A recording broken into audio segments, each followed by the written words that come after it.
Guys, here with some more CMKL talking points. I guess it's a little bit of a radio show now, so that's really cool. Actually getting to do some like podcast content creation, pretending I'm like an ESPN analyst. Super hyped to be able to do this with you guys. Once again, thanks for all people watching. Plank, shoutouts.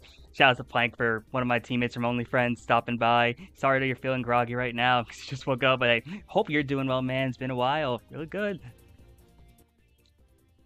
So yeah, don't have anything crazy planned. Just kind of wanted to do like little like stream here, get some stuff going, go over my predictions, go over like the overview of the seedings.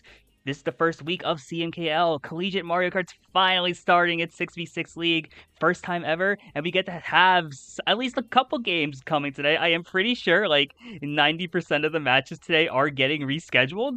But there's at least a few that we get to talk about. And we at least get to talk about some of our predictions and like some of the stuff going on here. Maybe got a little preview over here. A little messing around with an overlay. Have a little score game thing on the bottom here. If you're wondering if like what matches you're going up against, what teams you're playing against, it should be on the bottom here, assuming you're not being rescheduled. Yeah, Fishy. All the reschedules are going absolutely crazy right now. I feel like Division 3 hasn't said anything yet, but I'm almost certain. No, I think Nebraska is getting rescheduled. But besides from them, yeah, I'm pretty sure a lot of Division 3 will be getting rescheduled. Division 1 and 2 are getting a ton of reschedules. So, yeah, really excited to talk to you. How are y'all doing? No, it's just in chat, but like, we got 10 viewers already. We'll take that. Okay, seedings overview, D1 predictions, D2 predictions, D3 predictions. So that's all fun and dandy. Doing good, Fishy. That's great to hear. So, gonna start. Let's get things started now. Wrong button almost. So, yeah, bit of a preview for those who haven't been keeping up, those who, especially if you're not into the collegiate scene or if you're not playing, here's what those seedings are currently. Here's what the divisions are shaping up to be, and like the seedings for the rest of it. Division 1, you got, move my mouse over, Texas, you got Ontario United, Arizona Wildcards, Kutztown University, UC SoCal, and the Peach State Patriots. Over in Division 2, we got McDaniel Green Terror, the Moravian Cyberhounds, House Divided, otherwise known as Michigan and Michigan State, Morgan State Windbreakers, the Virginia Tech Hokies, and the University of Alabama. And in Division 3, the only 8-team division we have, which means we get the normal MKU 2 conference split. Conference A, we got Florida International University, the Panthers, Iona University, UNI Panthers, 2 Panthers teams in the same conference. That's great. And we got Oklahoma Academy. And in Conference B, we got Huskers MK, EIU Cyndaquil representing, I want to say that's Eastern Illinois. Could be wrong because I know UNI is Northern Iowa. And then UAH, University of Alabama, Huntsville, Charger Esports, and Cal State University Fullerton, the gaming club there, CSUF. So yeah, we'll go into our predictions pretty much from here on out. Just really giving you like what my brief rundowns are, my like analyst picks, I guess, for like what's going to be happening this season. So let's take a quick look over at the Division 1 schedule. It's kind of a mess right now, but yeah, kind of a mess right now because there's so many games being rescheduled. Let's move this over a little bit. So yeah, Kutztown, Peach State, Texas Unified, UC SoCal, Arizona, Ontario. Oh my God, colors. Yeah, they're bright colors. I will not blame you. Yeah, if it's a bit of a jump scare, honestly, bit of a. If you need to step away for a bit, feel free to. Yeah, bright yellow, Lightning Cup, things happen. Yellow and purple, Lakers colors. Shoutouts to any NBA fans here. But yeah, I think I saw Peach State trying to reschedule their matches today. Could be wrong there, but Kutztown Peach State would have been an insane matchup to start off with. Texas and then SoCal. I know SoCal is trying to reschedule both of their matches as well, so we don't get to see this right away. But I'm almost certain, Fishy, you can correct me if I'm wrong, but I'm pretty sure Arizona and Ontario is on as scheduled. Which, if that's the case, that is a phenomenal matchup to have like this early on. Arguably the number 2 seed in Ontario and the number 3 seed in Arizona. Having these two teams like really close together in terms of like level, I think is going to be really impressive here. Ontario, we've gone over this. I have the UA doesn't do rescheduling. Shout outs to you guys. I know Morgan State's also not doing reschedules this week. Moravian doesn't have to do reschedules this week. At least they don't have to because of them. So yeah, shout outs to the teams that are able to play. Oh, okay, yeah, both of Peach State. Peach. Oh, you can only gather two. You know what? That's the hardest thing about the collegiate scene in general. There's so many like good players, but there's like getting us all available to play at the same day and same time is kind of a nightmare. Won't lie. So teams that are actually able to gather for like, especially for CMKL, has a little bit of an advantage there. So sad that we don't get to see PSP play right away, but I'm excited to eventually see you guys on there. So yeah, let's take a quick look. We're gonna quickly do the Arizona and then Ontario analysis here. So yeah, UA, very deep roster, honestly. I've always been super high on Arizona Wildcards just because of like the depth and the chemistry they have with their core, which was Fishy, Elephant, and Emolga. But then you add Krakow just like the last second, in the last like 20, 30 minutes. Forgot to update some of that sheet. Oh well. I don't blame you. It's been a busy week for us over behind the scenes on staff. So yeah, don't blame you in the slice for not being able to update everything. But yeah, you have your core, the core four here: Elephant, Germa, Tutter, Krakow. It's a very strong group here. Having Krakow adds that like star power that Arizona has been like kind of been hoping that they would try and figure out. It was probably gonna end up being like Emolga, who would eventually be developing into that to try and match and like fight off against the players who are like D4 through D10 in MKU, and then have like Elephant and Germa with that extra experience try and like add as a support. But now you have Krakow, a very well established player, last played with Divine Phoenix in Division 2, I want to say, of this MKU. So yeah, and it's a really strong roster there. But then Ontario on paper is one of the strongest teams I think in this entire league. In fact, you could honestly tell me that Ontario is going to win this whole thing in by December, and I would not be surprised. There's just so much depth on the end of Ontario that it's just crazy. I know Chipper's played for a few teams. Dr. Proctor, I think, played for Trivial Matters. Iona's a member of Speedstars. Justin last played with Straight Flush. Godkip last played with Team Upload. So you got a ton of experience all the way from like Division 4 even through like Division 15. And there's so much depth there. If that five, that key five, the whatever the pun is there, if those five players play for Ontario, it's a very hard team to beat because this entire team is like not only do they have a ton of experience, but they also have they're just a ton of like fundamentally solid players here. So even then, even if you have just 3 to 5 of them, or even the 3 or 4 of them, and not all five, it's still a deep roster. I don't know what Ontario is cooking tonight, what kind of roster, what kind of lineup they're looking at, because I know I could check the Buzz server to see if Godkip is canned up for tonight. I'm going to check, see if he's planning on playing on trialing right now. Oh, no one's canned up.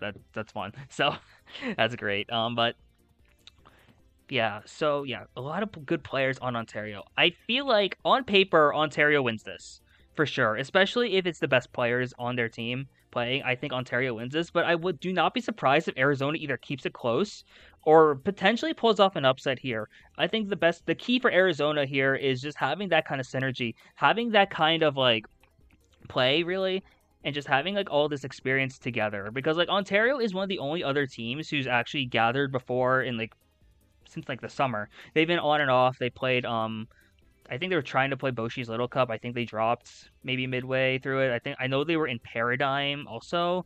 Maybe also having to drop because I know they were placing near the bottom of there, but like having that the potential there for Ontario is crazy. So I think having this matchup right here, one of the key matchups to watch going into this week. Week 1, okay, it's match 2, SoCal Kutztown. Yeah, SoCal's rescheduling, so yeah, Kutztown won't be playing today. It looks like, so that's a shame. Ontario, Peach State. Okay, Peach State's rescheduling, so there's not that. But we get to see Arizona, Texas. Assuming Texas is okay, I am 90% sure Adam/Jet said that Texas should be fine. Could be wrong. I'm going to quick check that div chat, see, make sure they're okay. But okay, yeah, D2. I know I was looking at another reschedule. Yeah, it looks like I think UT, the Texas schools, should be good for tonight. And if that's the case, we all knew how good the Texas roster was going into this. Adam/Jet, though the tried and true Walu Wiggler main, even after the patch and after all of those like the buffs for other characters, he remained loyal, which is insane. Greg from ZE, that's insane. You have one division player here, then you have also Nick, I think, down somewhere else. You have Sand from Origin. Texas has such a deep roster. It's kind of stupid, honestly. We were talking about this how Texas it's a super team. It really is just a super team at this point. Having all of those like strong players, even if you throw in like 2 roster fillers, the Texas team. Oh, shout out Drexel. I know you registered after the deadline, but hey, you got on the board. Good job. But yeah, you look at the team that Texas has, and it's crazy. Having like Nick plays for high definition, like what? Yeah, having all this really from the side of Texas Unified, Texas Unified, Ontario United, yeah, very strong from them, very strong group for them. Honestly, I'm super excited here. On paper as well, just because Ontario, I feel like Texas should win this matchup. Assuming their top players play, as great of a player as Krakow, Tutter, Fishy, and Elephant are, I feel like it's just so hard to destroy the 2017 Golden State Warriors with KD, Klay Thompson, Steph Curry, and Draymond. That's basically just what Texas is right now. It's just such a deep team. There's so many good players in that starting lineup. Now, I don't know for a fact if all of them are going to play today because I know Adam has wanted to like kind of spread out the love, really give out some experience to the newer players and make it arguably a closer match. But hey, you don't know what will happen here. Maybe we might see Texas just rock with an insane lineup later today. And if that's the case, it's a scary thing to happen. So yeah, we only have like 2 Division 1 matchups today, which is a shame. And I no prime time sadly because I'm busy, so I can't cast. I know Fishy's playing, so and really, most of the casters are UA if I'm correct. So yeah, actually, I think almost all of production is UA. So we're probably not gonna be seeing a prime time right now. But hey, really excited stuff. Really great stuff here. Let's go into like just overall season predictions here. I think at first glance, everyone is on board in saying that Texas is going to win this tournament. It's just Texas has such a deep roster, has such a that core 4 is so good. It's insane having having more than one D1 player, like MKU D1 player on your team is borderline unfair because especially when you look at like Division 2, like okay, who's the best player on one of these teams is a player who's in the division like 20 or lower. So it's like it's crazy that not only do you have one high level player for Texas Unified, you got four. Four, one, two players in the high divs. You got Sand, who definitely could hold his own there as well from Origin. Adam, while not really on a clan right now, Adam's such a good player still. I'm such an Adam fan, honestly. And like, okay, I'm pretty sure in CMKL for the 6-team divs, we're doing top 3 go on to playoffs, kind of like how it is in D22 and D23. Could be wrong there. Could be wrong there. Feel free to correct me if that's the case, but it is okay. So yeah, I think Ontario also, there's too much depth on Ontario for me to believe that they are going to be lower than 3rd. So because of that, I think it's really between Texas and Ontario. Who's fighting for that 1 seed right now? And I don't know when. When is the first time they play? Because if they play like relatively soon, oh my gosh, they play next week. Yeah, Texas Ontario next week. That is the match to watch. If that gets on prime time, especially, oh, we are in for an absolute treat. But yeah, Texas Ontario. Those are the 2 teams who are almost guaranteed like playoff locks. I don't want to say locks, but they have the highest chance to make it, assuming that their best players play. It's like I have no idea how good the rest of the players on the Texas team are, but let's say Greg can't play, Sam can't play, and it's just like Adam and Nick, they could hold their own, yes. But if it's like you go up against like Ontario, who has like such a deep roster, and it's like you have that really wide disparity in skill, then Texas could be in trouble. So I think that's just the case for like every team in Division One.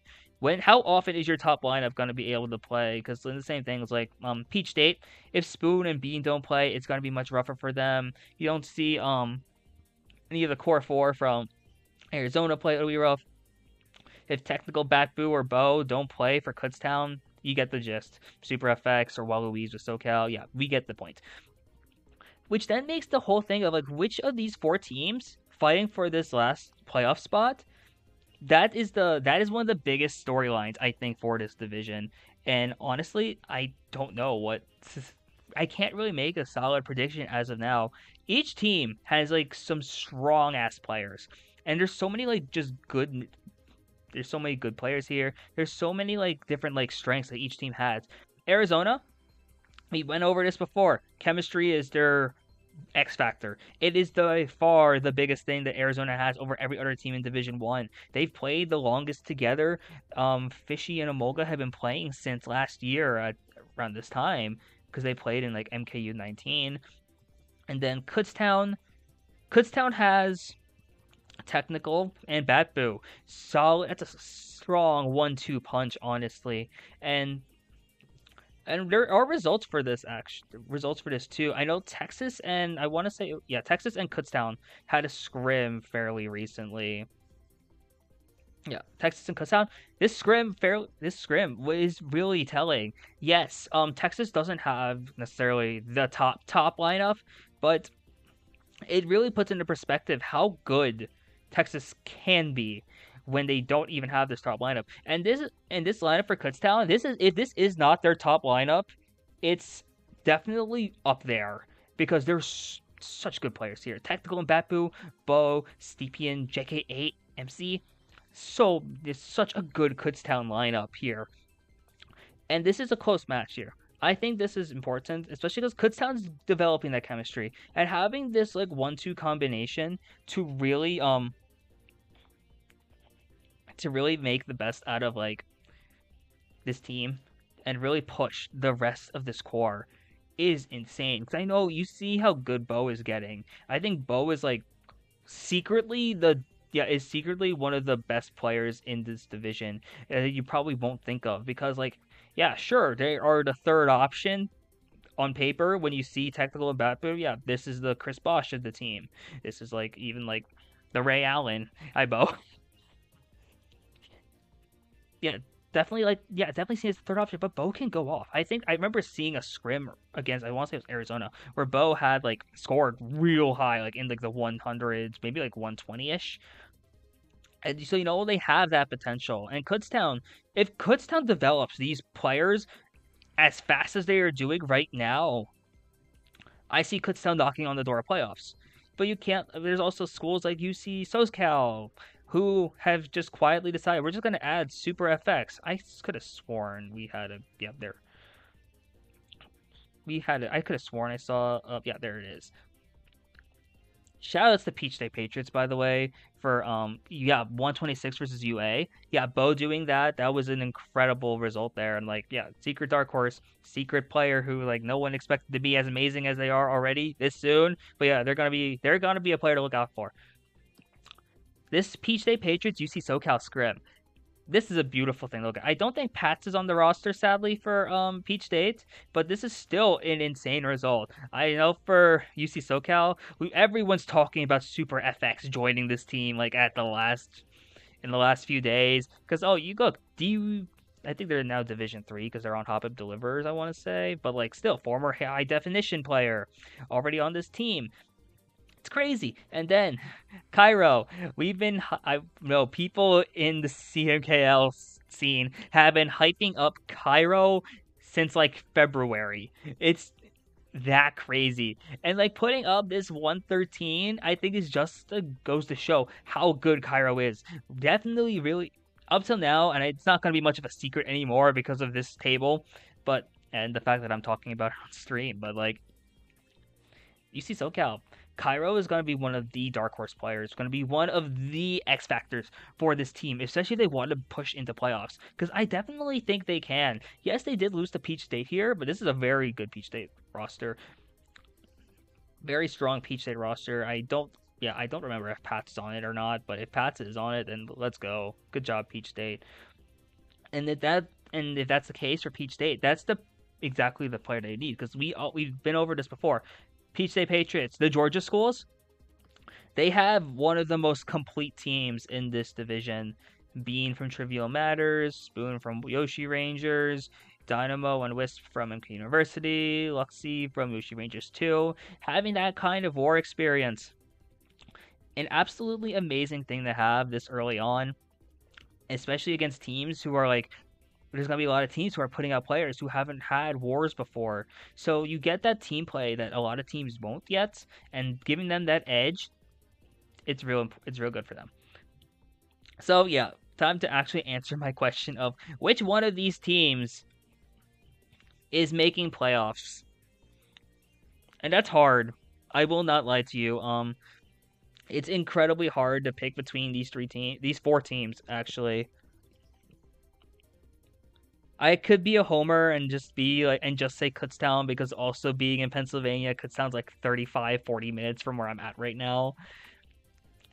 I could be tried and true, and stay loyal with Arizona, say that their chemistry is just on another level, and adding Krakow is just going to be the thing that takes them over the hump.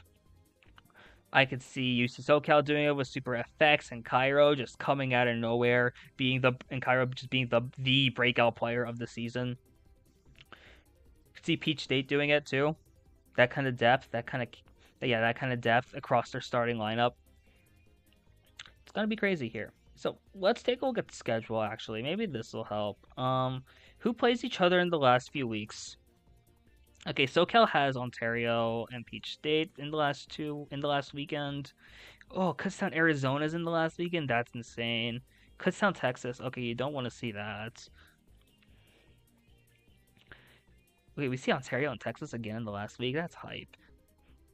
Peach State plays SoCal. Peach State plays Arizona. So a lot of these teams will be playing each other in the last week and in the last Saturday of the season, assuming they don't reschedule. There's probably going to be a reschedule, but yeah, which makes this incredibly fun to watch here. Just having that kind of stakes is going to be insane to watch. You know what? I'm just gonna go out on a limb. Let's go with I'll go Kutztown. Kutztown here is going to sneak in as the third seed, as a third spot in playoffs. I think having Technical and Batboo is just such a good top two. Even if they don't necessarily have the star power to match up with Krakow, Super FX, or stuff like that, or maybe not even the necessary roster depth as Peach State has, I think Kutztown is developing very quickly.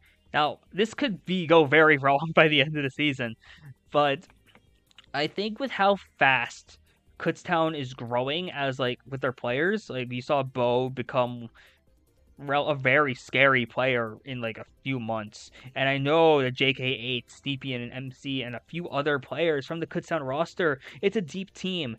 Yeah, commentator curse incoming. You know what? Analysts get like nothing right. I'm basically just the weatherman here. So on the bright side, Elephant, at least I didn't say you were going to do bad, or I didn't say you guys were going to do good. So it's like you never know.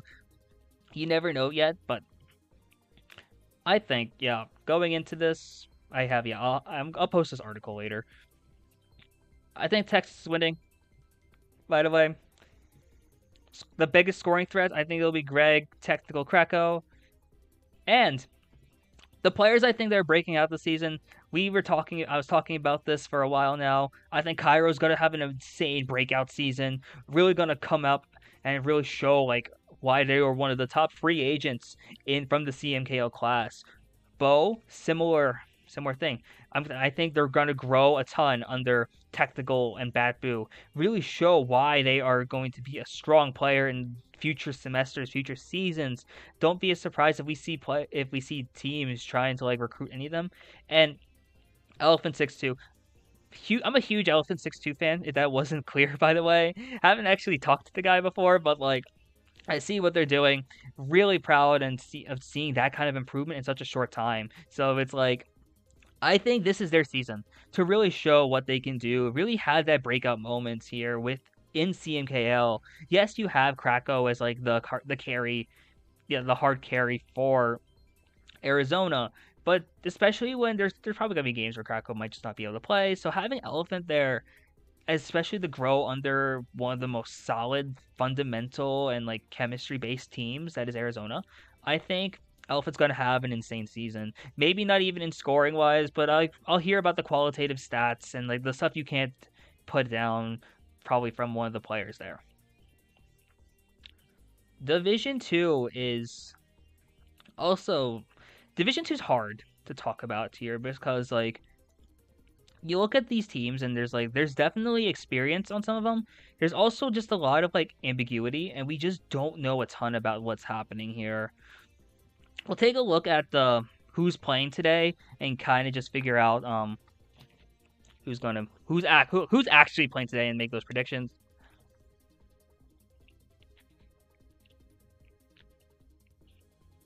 Okay. Virginia Tech is playing against Wake Forest in football right now, or like later today. So any Virginia Tech match is getting rescheduled. Alabama is also needing to reschedule. So this match is gone. This match is gone. This match is gone. This match is gone. So once again, for week 1 in Division 2, we're also stuck with only 2 matches here. Big Daniel, Green Terror, House Divided, Moravian Cyberhounds, Morgan State Windbreakers. So we'll go over McDaniel Green Terror first against House Divided. I made this. I talked about this earlier. I think in my seeding stream, but I think House Divided, and the Michigan State mix, arguably the best team in this conference division. I think Michigan just has the deepest roster in terms of like who's able to play. Where's H Divided? Yeah, there's so many decent players on here, and they're just so solid. You have Silver, have Nova. I know Noah Squid and Nunley are like quietly really good players as well. Then then you have Short, who's I want to say is like Silver and Lounge, and like I mentioned this a ton in that last stream, but like getting any player to be above like Iron and Lounge at this level is kind of impressive. Especially to get out of bronze, that's a huge carry right there. So you have a lot of players here who have the experience of playing in wars, because a lot of them do play like MK University, and I think I want to say House Divided has had a couple scrims. I'm almost certain they played against like Morgan State at some point. I could have sworn I saw them, but I could be wrong. It'll show up eventually if that's the case. That's different Silver. I always get that confused here. Yeah, if House Divided does have any tables, feel free to send them my way, because I could have sworn you did. Oh, yeah, boom, Collegiate Team Michigan and Oregon State. I don't know. Dang, I didn't realize. I forgot about I don't know, because like there's a lot of good teams here. There's a lot of good players here. Yes, and they're going up against Morgan State, and this is like a very strong result to show off early. Yes, we know Morgan State has been warring a lot and really developing in that regard, but Obsidia especially, we'll talk about this later with Morgan State, but like Obsidia is really developing quickly. But the Collegiate has divided, formerly Collegiate team in Michigan, formerly Michigan Universities. There's so much depth. They are such a deep starting lineup. It's basically it's like the Ontario United of Division 2, where there might not necessarily be a top star compared to like other teams in this division, but you have a lineup that will consistently be putting out like strong players each time you play. So don't be surprised if we keep seeing these multiple 100s from House Divided, even against like the better teams in this conference. Where did I put the next one? That's Division 1. Who are they playing against? McDaniel. Okay, yeah. McDaniels has a very interesting roster, I think. What we mentioned this before, McDaniel's biggest thing, Green Terror over here, they don't exactly have like the strongest carries. What they instead have is a deep roster from like everything here. So like no matter who you're putting out, McDaniel is likely going to be playing very similarly across like different starting lineups because a lot of their players are very close in skill. A lot of them are in the MDVA Collegiate server. If you're not in that, you should join, especially if you're on the East Coast and participate in those FFAs. And I know a lot of the players over on McDaniel and like Towson and whatever other Maryland schools. I noticed it's a mix. Could potentially be very strong players here. I know Shamchez. Yeah, Shamchez had popped off in a scrim against Morgan State. Morgan State. Yeah, this is almost a month ago now, but it's a good table to have. Shamchez, Kobolon, and Sandberg. It's a very good roster. It's a quietly good roster because like yeah, there's no like strong like top player. This is reminiscent of like the 2015 Hawks, where there's like just a ton of like fundamentally solid players. And it's like yeah, sure they can all potentially be all stars, but it's like not a true superstar on this team. It's just a very good, cohesive team. And that's just really important here, especially because you'll see this a lot with teams like Morgan State, with Virginia Tech, where they have good players, but they're rounded out by relatively new faces to the competitive scene who are still learning things, probably like bagging, learning their lines on certain courses, and trying to figure out like different strategies when it comes to like drafting, item play, stuff like that. So having Green Terror really have this kind of experience, they're kind of a dark horse here. I don't know if they'll have enough to make playoffs because I think just having that you kind of need to have that like superstar player. We're going to be talking about that with Moravian as well, where not having that superstar player could make things really difficult in the process, but it could potentially be good here. Okay, so when it comes down to this, McDaniel, House Divided, I think House Divided wins.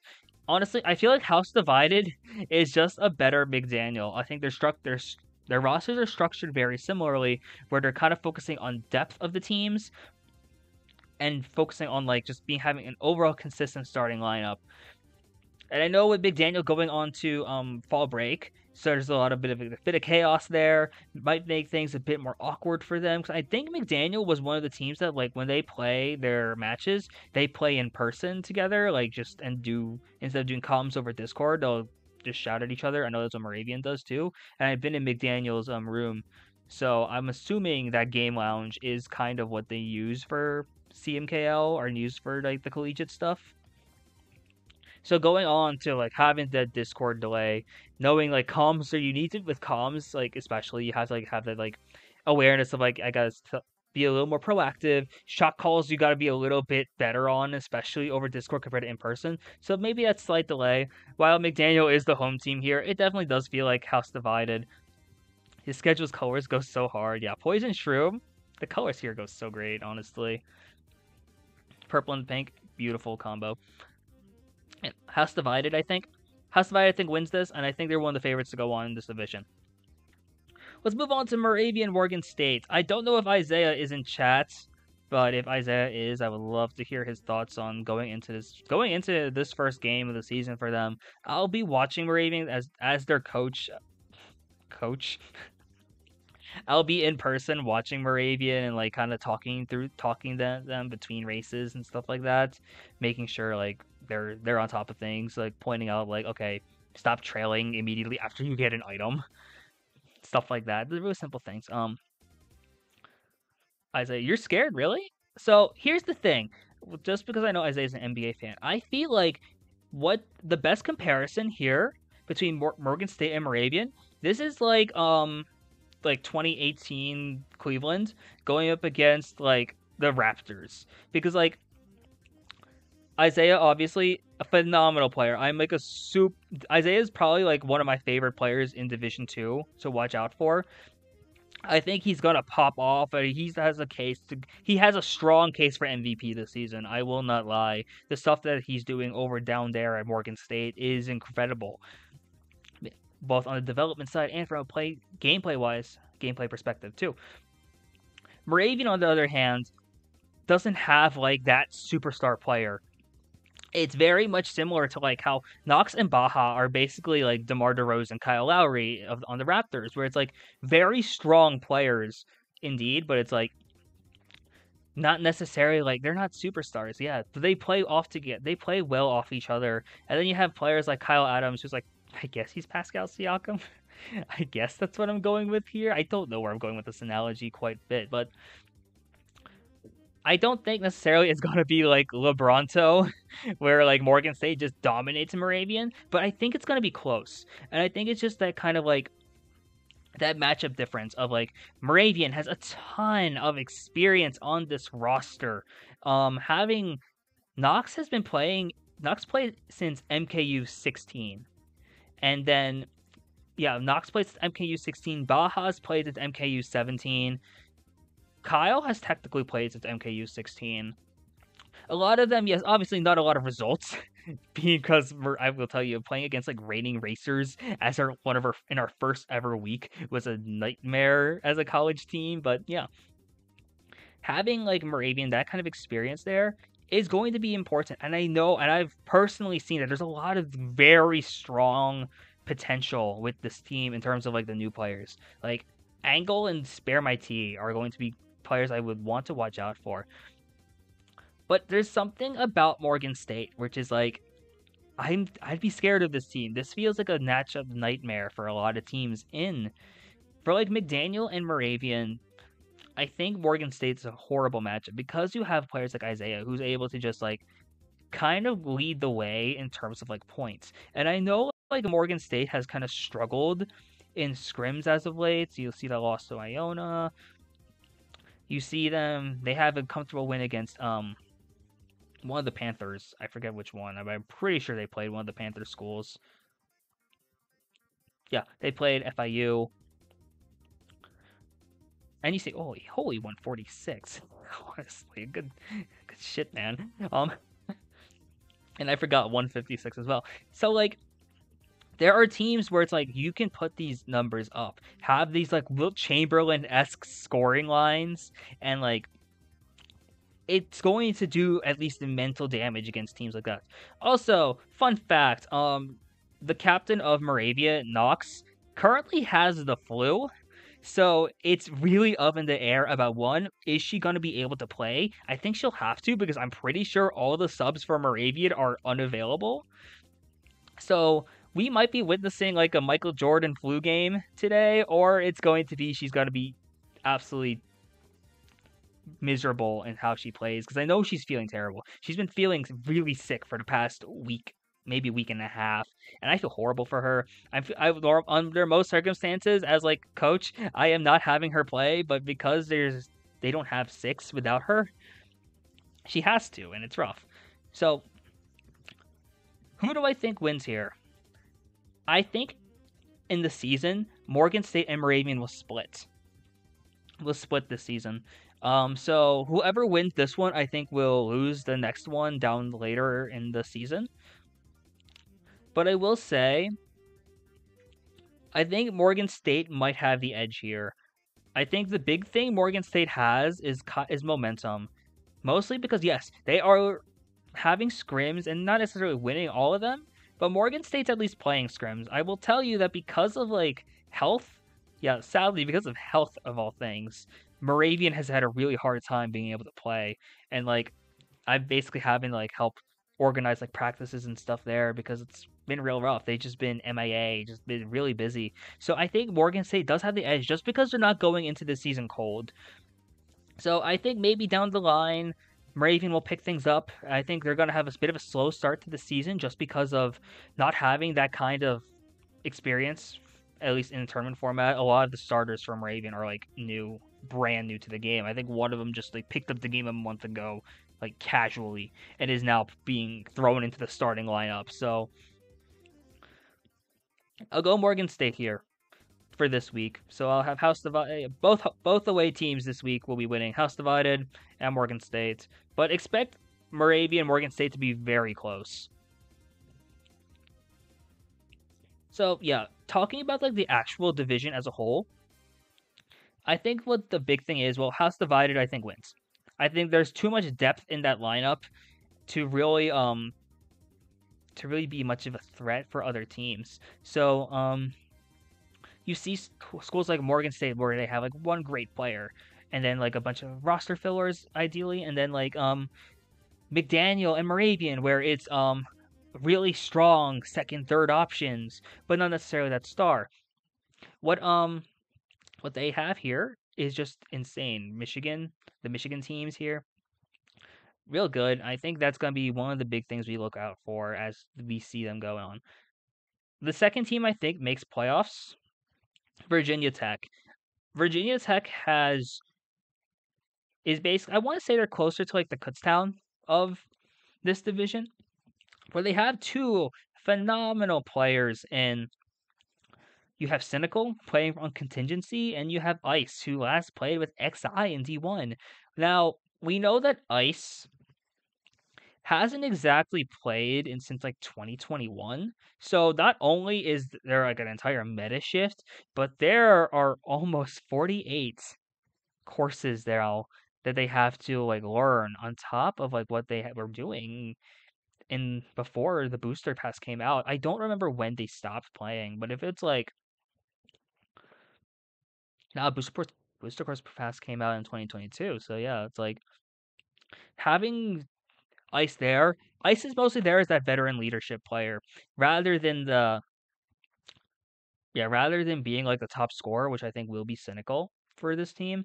I think Ice is mostly there as like the advisor. That really like at this point they're like Shaquille O'Neal, I guess, on like Boston, which we don't talk about, or even Cleveland, because we really don't want to talk about those days where like he was just not like you can tell he was like kind of over the hill, but kind of just there as like that veteran leader and just maybe still able to offer some stuff. And it's still a solid 1-2 punch because like there's definitely no way Ice is washed up.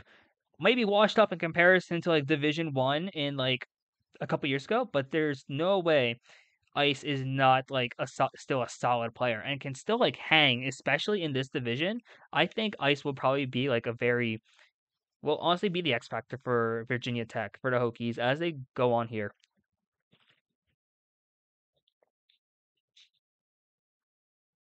And the only team we haven't talked about in Division 2 yet was Alabama.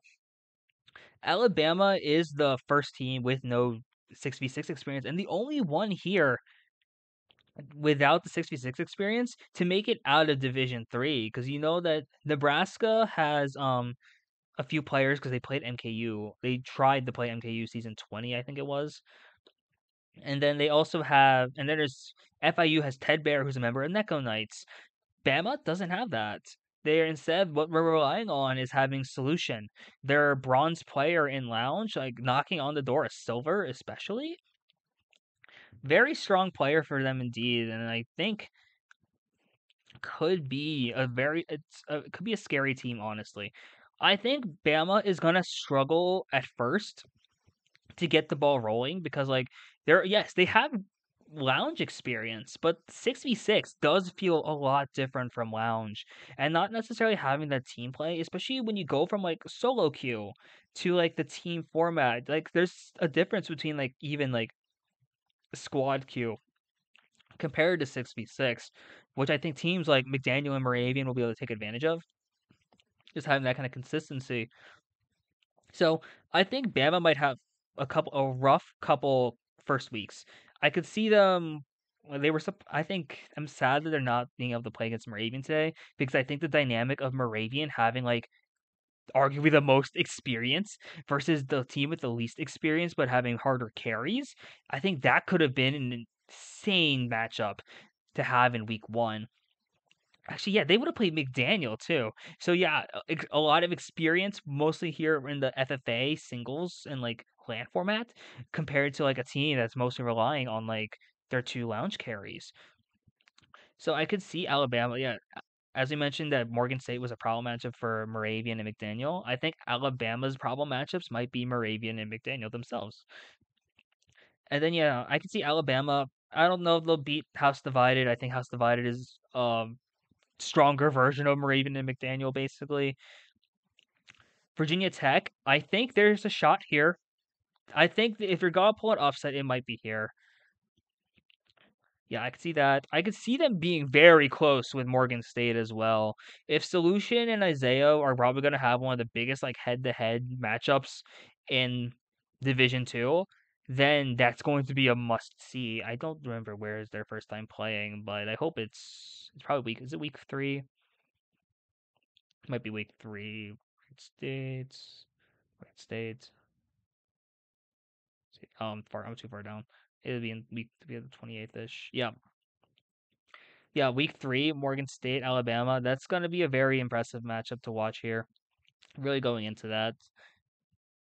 So yeah, rounding out the Division 2 overview. House Divided's winning. I think House Divided is just overall the strongest team in this division, top to bottom. There's so much depth here.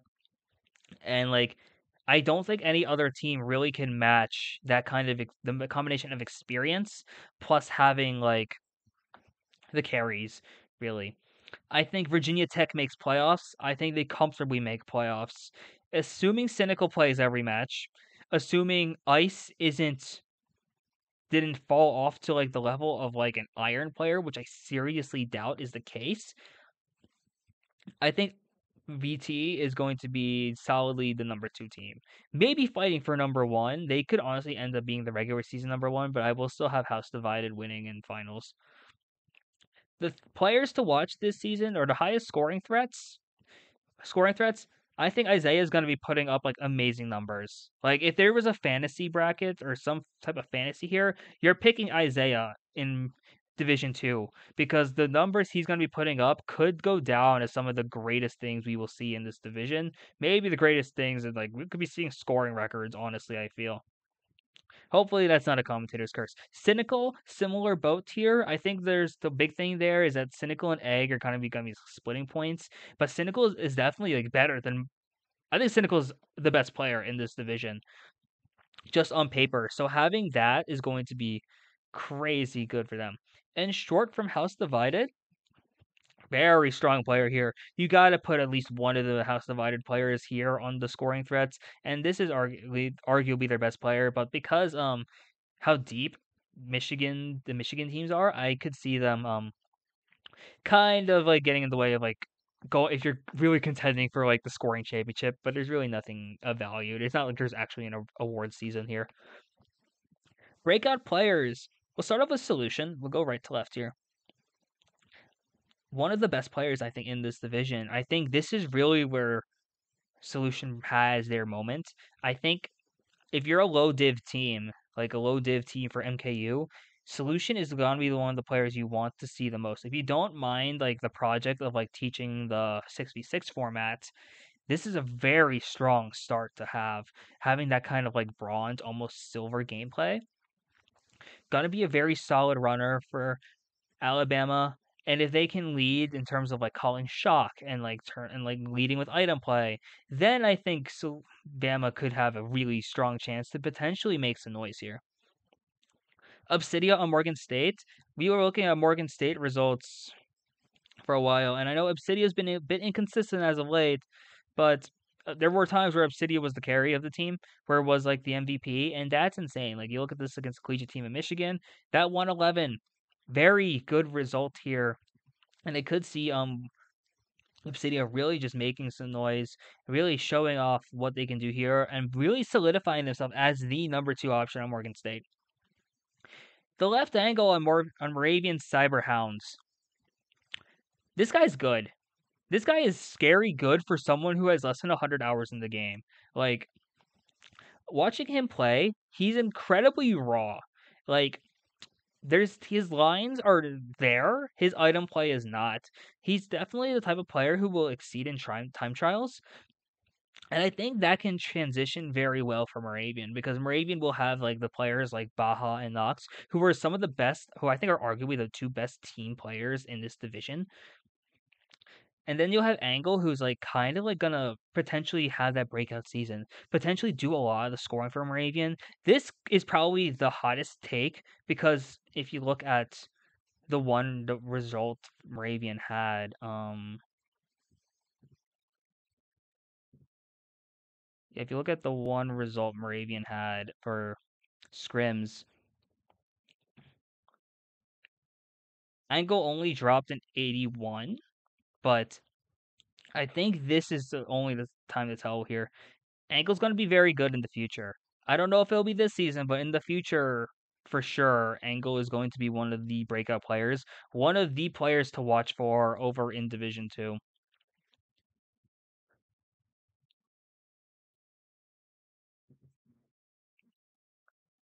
Division 3. Okay, now I don't know if anyone in chat has any predictions for Division 3 because as we've mentioned before, Division 3 is kind of a really hard thing to figure out. There's just not a lot of stuff we know about these teams.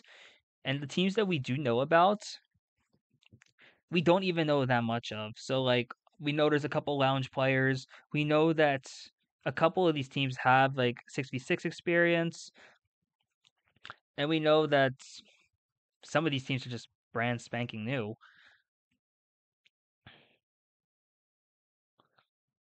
We'll take a look at the first 2 matches. As far as I know, no team from Division 3 aside from CSUF and Huskers MK did reschedule. FIU's good. Ooh. Oh, that's good to know.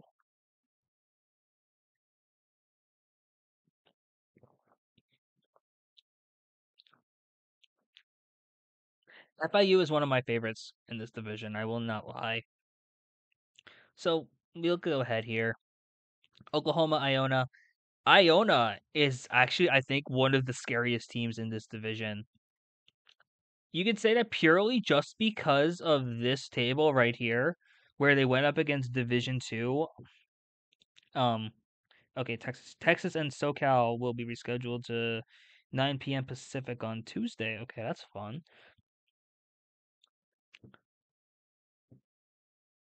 Yeah, so MKU primetime also happening right now. That's great to hear. Yeah, Iona, very. This is a team in their first war. This is a massive upset to have. Yes, Isaiah did put up a 156, but you look at Franken Goji, goated results, honestly. Putting up these 100s, and from the rest of their team, Yoshi down, keeping it close is massive in their first war. I don't know if anyone from Iona is in chat. I really wish you were. If you are, say something because this is hype. This is an insane result to have in your first ever war. Granted, I don't know how that translates to like the rest of the season, but just off this, Iona has to be one of the favorites. I feel there's such good players between Frank and Goji. Players I don't really know much about, but I guess there's a lot of potential here, and really showing. Yo, Franken, nice to see you. Nice to see you. I'll watch out for a message later. I might be in touch with you soon. So really excited about Iona. Just like having this kind of result. I think Iona is going to be one of the threats here, especially in this division. I think Oklahoma is one of the teams that doesn't have like anything yet. Doesn't have like any. I know they have a couple lounge players. Rumble the Bumble, I want to say was one of them. Where did I put Oklahoma? There's Oklahoma. Yeah, yeah. A few players are in lounge now. Rumble the Bumble's in bronze. Rhino Bites gold and they're in iron. Solid players. There's experience here. I think this is actually that's a great matchup to have between two teams. One with a little more solo experience. One with an entire war under their belt. And I think this is going to be very telling of what kind of play we're going to be seeing in Division 3. Division 3 is by far the hardest division to really make note here. So, really excited for that. Franken, are your matches going on as scheduled or are you planning to reschedule your matches tonight? That will actually mean a lot because as far as I know in Division 3, we really don't know. I haven't heard much about potential reschedules in Division 3. So, if we do get some, that'll be great to know. But like, otherwise, this is the match. This is one of the matches to watch for here. Oh, we get the Panthers going up against each other. You're not in lineup. Oh, enjoy your camping trip, by the way. Really cool stuff, though. Really cool stuff to hear that you're going camping right now. Sadly, that you're not in lineup, but that's a big deal. Then, oh, Sito and Goji are going to be asked are the ones to ask about scheduling. Okay, good to know. Good to know. If they are going to reschedule, just let the admins know. Me being one of them, make things a lot easier for us so we have an idea of like what's going on. We don't want to automatically give teams like forfeit wins because especially in week 1 of the season, we understand things happen. We understand like life comes up. You're in college, so like there's no way you're gonna have like a perfect schedule like every week. Anyways, FIU UNI. This is fun. One, we get two teams, but they're both Panthers. I know in like NCAA, you see a ton of Wildcat teams, and in CMKL, we see two Panther teams. Crazy. Florida International has Ted Bear, but honestly, if you look at the FIU results, Milk and Silver, Milkshake, especially, this is a very solid player. I haven't heard of Milkshake before. I don't know if they're in lounge. And I'm almost certain they're not in a 6v6 team. So like putting up a 130, especially going up against Morgan State. Yes, Morgan State did win this war, but there's some very impressive results here. Silver also playing well, and then Ted Bear rocking it as like a third option. Ted Bear's. I think when we first saw this team, I think staff was under the impression that Ted Bear was going to be the carry. I feel like Ted Bear is more like the veteran presence in this team rather than like the hard carry that we were expecting. I could be wrong. This is all preseason stuff.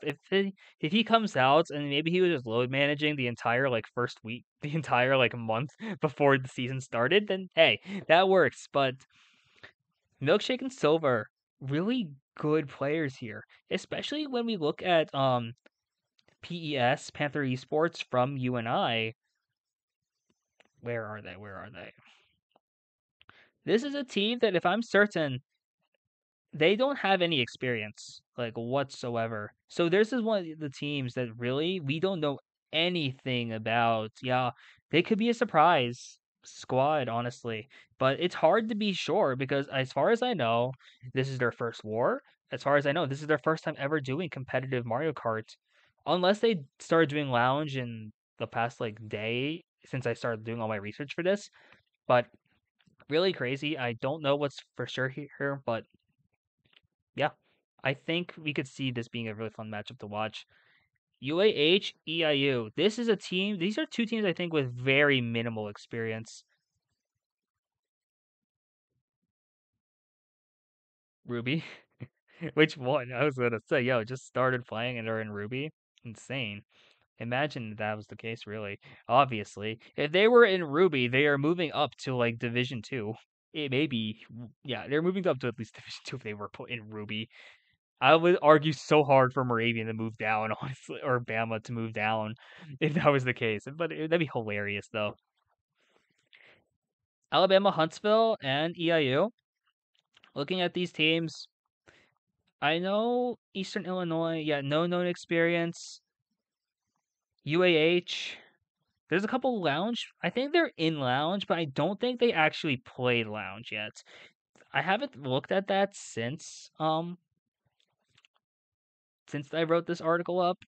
Well, I wrote the UAH thing like when they registered, so I have no idea if things have changed for them. It probably has, but UAH and Eastern Illinois, two relatively new teams. I'm thinking this could go either way. Oh yeah, if this was clear, I'm going Iona. I'm going FIU. I'll go UAH. We'll give the home team here the slight advantage. Giving them the host, giving them the host is maybe that'll be good if they know how to like run and they get their course first. Maybe that'll be the momentum they need to just go away with it. But hard to tell because both these teams are new. Cal State Fullerton Huskers MK. Cal State's new, like brand new. If I'm pretty sure, I don't think anyone's in lounge at the point. And if they are in lounge, I don't think they've played yet. Huskers, I don't think has anyone in lounge either, but they at least have 6v6 experience, and a couple of them played in Pacific League with the very first MK University team. So I don't know if any of them are still around. I know Soup I think is gone, but Labob played. I want to say at least once. And a few of them played in that first MKU, in that original MKU season 19 before they had the drop, and their results were all right for what you expect. They're typically what you would expect from the college teams in MKU. Nothing crazy until we established that like MK University team, but like as a solo school, not as much we could do there. But yeah, I think just having like that much of an experience gap between Huskers and CSUF puts it in favor of Huskers. So UNL, when they eventually play, this will be their win, I think. Iona FIU is, I think, one of the matches to watch. I'm so sad Franken's not playing because this could have been insane. I will give it to FIU purely because it's looking like they're feeling good. It looks like they're having that experience rocking and having Ted Bear as like that kind of that anchor rock type of like person just to be that like leader. I guess I don't know if that's actually the case for the team, but that'll be good for them. I think I'm thinking it's gonna be a rough week for you and I think Oklahoma having that lounge experience is going to at least pay off here. Assuming Rumble plays, assuming Rhino and Golden also play for Oklahoma, having that kind of experience should give them the edge there. Huskers UAH, similar thing. Huskers, I feel like, has a very comfortable conference. Like, not to throw any shots right away, not to hype anyone up here, but Huskers being arguably the most experienced team in this division, I'm pretty sure has three teams that are no experience whatsoever in their conference. I didn't know. I think that was just by sheer accident or just sheer luck of the draw, but that's really good for them, honestly. I think they kind of have they have a clear path to playoffs, assuming they're not crazy out of rust because I know they haven't played in a while. But having like just like a general idea of that experience should give way for Huskers to potentially do stuff here. Okay. Division 3 predictions. Yeah. So, I had Huskers winning this. I might switch it to FIU. I think it's going to be close though. I think Huskers and FIU are the two best teams, but I could also see Iona really coming up and like getting hot towards the end of the season and potentially making a deep run. I think so. This is going to be following MKU format, so it's going to be the two winners of the conference are going to be making it to playoffs, and then two teams fighting for a wild card spot. So Huskers wins their conference. I think Huskers are conference B. I'm pretty sure Huskers are conference B. And then I think FIU wins conference A. I think Iona grabs one of the wild card spots. And if I'm being honest, I think Oklahoma grabs the second one. I think the interdivision play is going to be massive in this division because like having the teams really like play against one another in the conferences, or it's really important. Oklahoma might be able to maybe not necessarily farm, but I think their experience, if they can hold off on and maybe like get a couple wars in, Oklahoma, I think, is going to be a threat in the interdivision play. They might struggle against Iona in week 3. They're playing week 3, right? No, they play week 1. Duh. They might struggle against FIU in week 3, but especially if they can sneak out a win against Iona this week, especially with Franken not playing, Oklahoma could be in a very comfortable position for a playoff run. But I think Oklahoma and Iona are gonna maybe not sweep into division play, but they're going to do very well. I think both of them will lose to Nebraska. I think one of them one of them might upset Nebraska, but I think one of them is going to have like go 3-1 here. Yeah, I think both of them go 3-1, 4-4. Are you going to keep a season-long predictions record? Probably, maybe. I don't know. I'm pretty sure the VOD for this will actually be saved, so we can always go back to this and realize how badly wrong I will be. Because I'm almost certain, especially in this division, I think everything I'm going to be saying is going to be completely wrong by the end of, by like the mid-season point. When I get to like my mid-season review, the midterm, I guess, I'm going to end up like sucking. Okay, so apparently EIU Cyndaquil actually has Cinda, and that's why they're called Cyndaquil. So EIU is actually running away with this division, and we had no clue. And now Eastern Illinois is probably going to end up winning the whole thing. Maybe FIU just doesn't live up to all the hype I've been giving them, and they are 0-6 by the end of week 3, and it's like, oh no, what did I do? Commentators curse. All of this, that'd be an absolute nightmare. But yeah, breakout players. I think T-Bugs from UNL. I think he's gonna have, or they're gonna have, an insane run this season. Probably gonna be like one of the best players, I think, going forward. Franken, I think that a lot of the top players from Iona are gonna have that breakout run and really show off what they're gonna be able to do here. You saw that in their first result against Morgan State. If they're able to keep that up, it's going to be a very scary team, and I think this is going to be like one of the players you want to be looking out for. This is probably one of the hottest free agents on paper, just looking at it for like low division teams. And Milkshake, we've been sleeping on the entire FIU team since they signed up, just because we looked at Ted Bear. I figured they were going to be the leader of this team and potentially be the one like really helping out, but FIU could be scary. Milkshake is very solid. If that result against Morgan State meant anything, yes, it's a -44 as a team, but having this 130, crazy, absolutely crazy result here. So yeah, I think that rounds out the recap or the overview here. So I think we are gonna have like love all this good press. Yeah, honestly, Franken, if you didn't have Iona like war at all coming into this, I was gonna be like one of those teams like, yeah, I have no idea what Iona is doing, but we have information, and having any information, especially in Division 3, it's kind of insane because we have at next to nothing. Yeah, we have absolutely next to nothing going in here. So yeah, seating overviews, D1, 2, 3 predictions. I think I mentioned the matches to watch over a few times, so I don't really think we're going to need to discuss that again. But like, especially because almost every match I feel like is getting rescheduled. Oh, that you didn't have Cito. Forgot about that. Oh yeah, Iona's looking good then. Iona's looking incredibly good. Franken, are you out camping right now?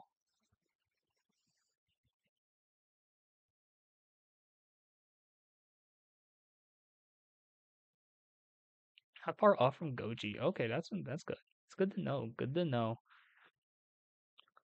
So yeah, Iona's gonna be scary. I think Iona's a dark horse to win the whole thing. In fact, I know I said UNL will probably win the whole thing, and I was kind of implying that FIU might get second, might also meet them in finals.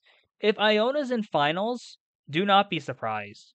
There's so many like solid players, and there's a lot of potential here. I think they're a dark horse team to like really make stuff happen here, and I'm excited as crazy for this team. I realize now I wrote down interview on like the little agenda thing, and I don't exactly have anything lined up. Anyone in chat want to get interviewed real quick?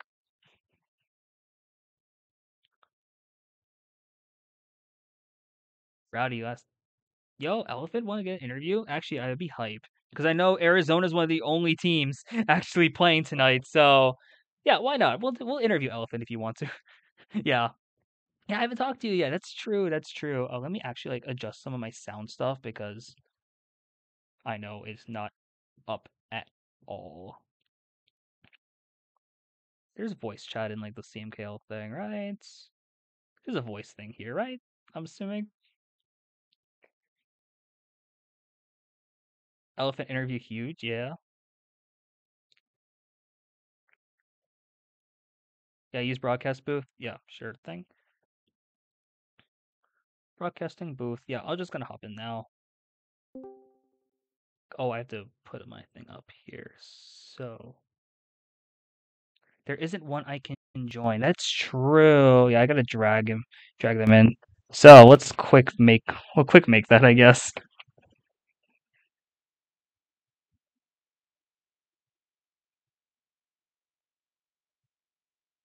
Wait, it's there.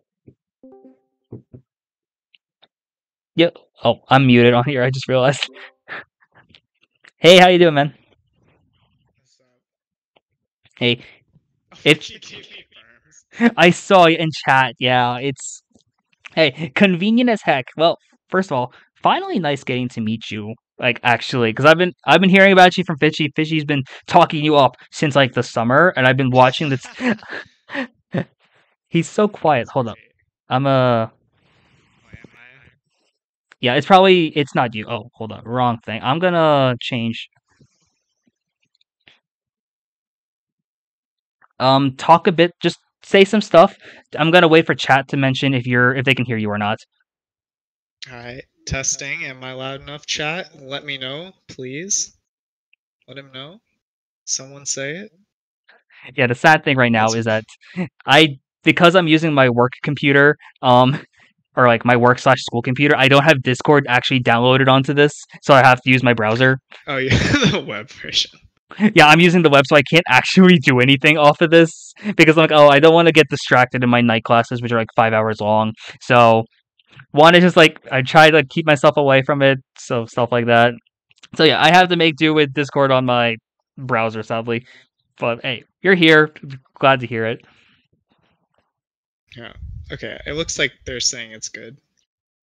That's great then. Okay, well, first of all, thanks for getting here on incredibly short notice. Like I said, I did not plan to have an interview today, but hey, I'm like, you know what?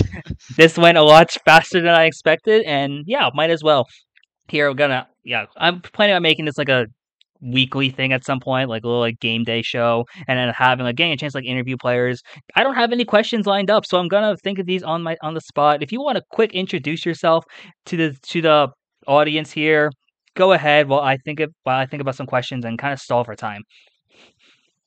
All right. Well, yeah. For those who don't know, I'm Elephant62. I play for UA. I'm very, very new to the competitive scene. Just started back in July now, but I mean, you've hyped me up in the streams. I mean, I've come onto the scene pretty quickly. I think I've learned very fast. I mean, I have a lot of people to help me out. Like the UA people, especially, just have been really welcoming and ready to give me any assistance I need. So that's been fun. And then playing Mario Kart Universal with MK University was really great. Just to have that like match experience. So that has helped me a ton. So I'm really excited for Collegiate League now. Oh yeah, I think you're just like echoing what a lot of the points we've been making throughout this entire like past couple streams are. Like having this league is super exciting, and you get to see like all the players from like MK University and like all the college players who just come together for this tournament, and it's like and it's super hype, honestly. Getting the chance to like actually getting a chance to actually compete against other schools, because I remember like when like my team first started MKU being like the only college team, it was rough. But now you get other college teams, and it's like it really adds to that experience. So like I know you mentioned you were a member of MK University. How is it? What's it like knowing that you're going to be playing against players that were like at one point your teammates there? So it's actually really, really, really exciting because especially it's really strange because our season isn't actually over because we have Yes. finals tomorrow. So it's going to be. I think with all the reschedules, none of us are playing against each other yet because the UA matches aren't. The UA matches are Ontario and Texas today, so that's no MK University. But it's going to be really different going from like always hanging out with the MK University players, even just playing like lounge together and doing the matches, and then suddenly uh, having to take them out because they're going to be some of the top players in a lot of the matches. Oh yeah, that's a good point, especially in like I know it's the like it's not gonna really the case for your division actually, but like in Division Two, it's gonna be like that where like a lot of the MK University players are actually the top players on in that division.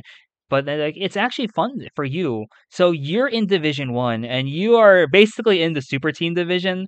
So what's it like for like game planning for like these other teams, knowing that especially because you got like Texas on Ontario, I think this week. So you have arguably the two best teams in the conference with like the deepest rosters and like the best like star players, I guess, in like to start off the season. So what's it like for you and the rest of UA planning for this week? So I'd be lying if I said that we aren't worried because we aren't expecting like that this is going to be anything but easy today. But that's okay because we're a lot of us. Well, okay, we really only have four players with a good amount of experience now, and then really just looking to introduce new people to the scene and hopefully grow as the season goes on. So today, if it ends up just being a bit of a like practice day for the rest of the season, that's okay. So, but our main preparation is just having that mindset of knowing like it's going to be difficult and we just need to keep our hopes up for the remainder of this season. And even I mean there's two matches today. We got to make sure that we're going into that second one with that clean slate if the first one goes poorly. But we I still have hope we can maybe pull something off today just by playing through our carries.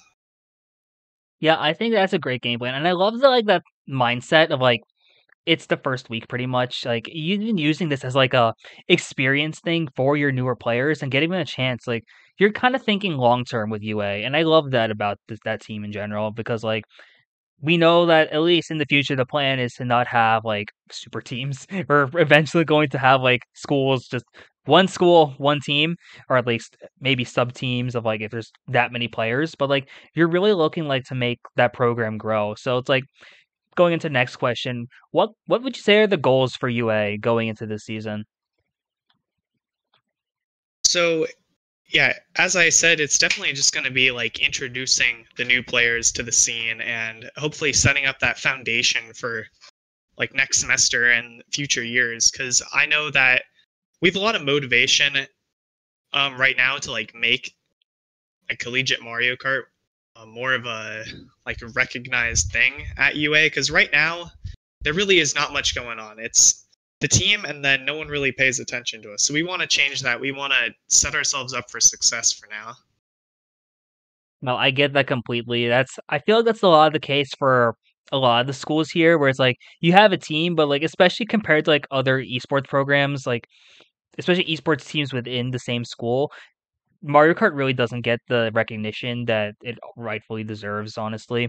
Especially because like it's still seen as that kind of game. Like so, like getting that chance to like really grow and like really cement yourselves here in this division, I think is going to be really impactful for you guys long term. Going into the next, let me try and think of what my next question was. I had it and then I just forgot. Um, what first of all, what class are you? Are you like a freshman, sophomore? Like how old are you roughly? I am a sophomore. Sophomore. Okay. Did you just join this year? I joined Mario Kart this year. Yeah. Oh, nice. Okay, so do you play like other games for UA? I want to say you do, but I can't remember. Yeah, I play on the varsity Overwatch team here. Oh, that's hype. So Okay. it's been hard trying to balance out everything. Yeah, I would imagine. I was a this is gonna sound so stupid. I played for 3 games at Moravian and then having to balance like multiple like teams, multiple school and like a bunch of other things on top of that. It's really difficult. How do you find yourself balancing like the student life aspect with like the esports thing? I found that more and more I just have to plan out my entire days like ahead of time. I try and like when I wake up already have figured out everything I need to do for that day. And then I've just tried to remove as much downtime as possible. Like every moment of my day, I'm trying to either be doing like schoolwork, going to class, or playing working on esports for one of the two games. And as long as I keep myself busy the whole day, I've been able to keep up with everything. Oh, that's great to hear then. How often would you say you're able to practice for, like, either of your games? Because I know it's, like, college students are busy as heck, so finding time to practice is, like, really hard sometimes, but if you're able to give insight onto, like, how that is for you, if you're able to, like, do anything like that, feel free to. Yeah, my goal is always to try and get like something done with one of the teams every day. Like that usually ends up being pretty impossible, but at least trying to get like at least 4 to 5 days a week of doing like something with one of the teams has been like that's been the main goal throughout this semester. I feel like that's a very reasonable goal too, so, like, having getting to try, like, 4 or 5 days a week with, like, one of your teams. Because I know you mentioned you're on a couple others, like, be spreading time between multiple games is, like, really hard. So, like, you said you played Overwatch, right? Yes. How does the communication in that game, like, help you out with Mario Kart? Because like, I think a lot of people, especially new to the scene, are very, like, unaware of, like, how much, like, goes on in the team setting for Mario Kart, especially going into CMKL. So, like, how do you think, like, Overwatch has kind of prepared you for Mario Kart, as weird of a question as that is? Yeah, so I do have an answer for this. Overwatch is a very fast-paced game when it comes to the communication between the team. So that's been able to help me adjust really quickly for Mario Kart because I'm used to like dealing with super fast-paced communication. So if there's like something really urgent in Mario Kart, I'm able to say it quickly, or if someone says something and I need to react immediately, I'm able to do it. So it definitely has helped. It also helps that Mario Kart, like usually there's less like total things being said because sometimes you do just have to focus on your own driving. So since I'm used to constant communication, I've been able to adjust just fine. That's a very interesting point you brought up there, because like, having that constant communication in Overwatch, I would imagine, because that just watching that game, I'm, like, overwhelmed by, like, how fast things can be. So, like, really being a chance getting that chance to, like, use that, like, to kind of prepare you for Mario Kart, it sounds like a weird, like, connection, but it really does make sense. So I'm really happy to hear from you, like, that it helped you out as much as it did. Okay, so gonna wrap up the interview soon because I think I have to go actually in a few minutes, but we'll wrap it up real quick. What tips do you have for, like, new players getting into the game? You know that there's a lot of Division 3 players in this scene now, a lot of players even in Division 2 and Division 1 who are brand new to the game, especially competitively. And you've been improving a lot really quickly. So, what advice and insight can you offer to, like, the newer players in the scene? So I think what helped me the most was exposing myself to like the different forms of competition that are available here. Like I started out just like when I first joined UA, like I was doing pretty terribly, all things considered, in the wars. So I immediately took like a couple weeks just to play a ton of just worldwide lobbies and time trials just to get really consistent with my individual like driving. And then after that, I just tried to keep warring every couple days at least, and then I looked into just playing a ton of lounge just to have that competitive environment. So I know lounge can be really scary for a lot of new players, but I mean, if you have someone who's experienced with lounge, just ask them like how to get ready for it, and I'm sure they'll have some advice for you. I know that for me, it just took me playing a ton of worldwides to get more consistent, and that helped me the most. And definitely prioritize consistency when you're trying to improve. It's like the biggest tip I can give. I love your answer, mostly because when I was talking with Moravian the other day, in, like, a little bit of a meeting with them, I mentioned, like, a few things. I have this, like, three-factor theory for, like, how to improve in Mario Kart, and it's, like, time trials to improve your lines, worldwide regionals or lounge to improve like your item play and like online racing habits, and then wars or scrims just to get that team play communication. So I'm like very thankful for you to mention all three of those things, just so it makes me feel validated and like that's exactly what I've been thinking. It's what I preach. So I'm very happy to hear that's what's been working for you. And I love your point on consistency, because like a lot of players, they'll hit a wall, whether it's in time trials, whether it's in like lounge, even just playing regionals, they'll hit a wall at some point, and it's really hard to like that keep that motivation up. But like it's one of those games where improvements, you really have to just keep at it. It's not a simple staircase. It really is like there's a lot of like different ways to improve, and like there's gonna be walls you got to climb over. But hey, it's just part of the game. So yeah. So anyway, thank you again for joining on this interview. Is there anyone you want to shout out here, real quick? Either from your team or from maybe people across the scene? Well, looking back to the improvement stuff, I definitely got the most help from my teammates Fitchy and Krako, UA player now.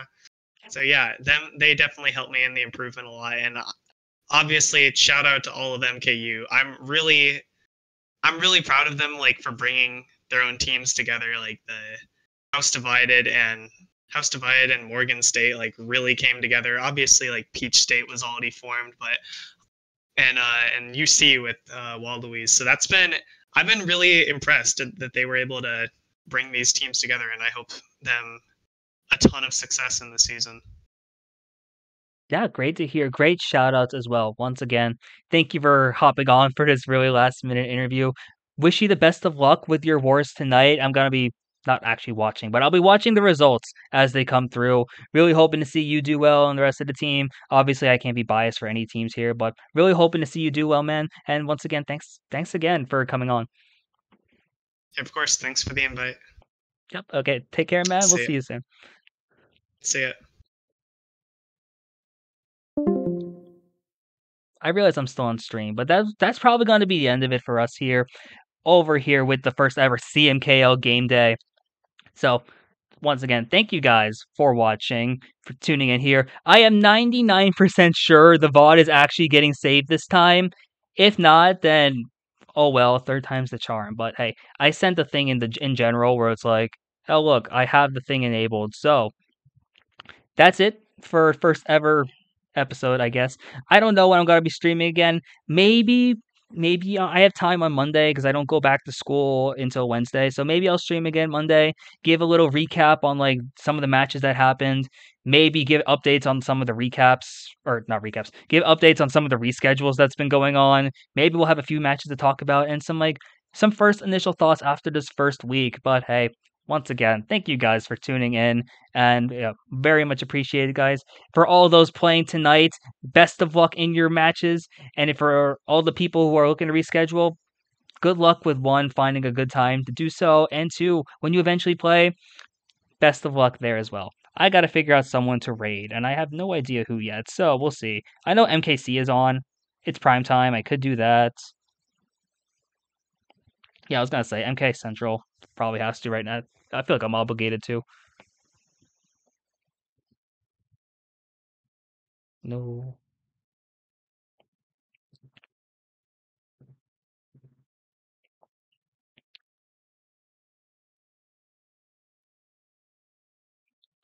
Yeah, of course. Thank you again for hopping on, Elephant. Nice meeting you, of course.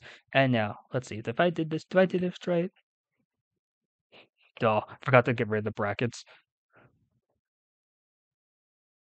Mario Kart Central. Okay. Okay, once again, thank you guys for watching, tuning in. I'll announce again when I'm doing another stream, but hey, stay tuned for that. Good luck in your matches, and peace out. That's it for me.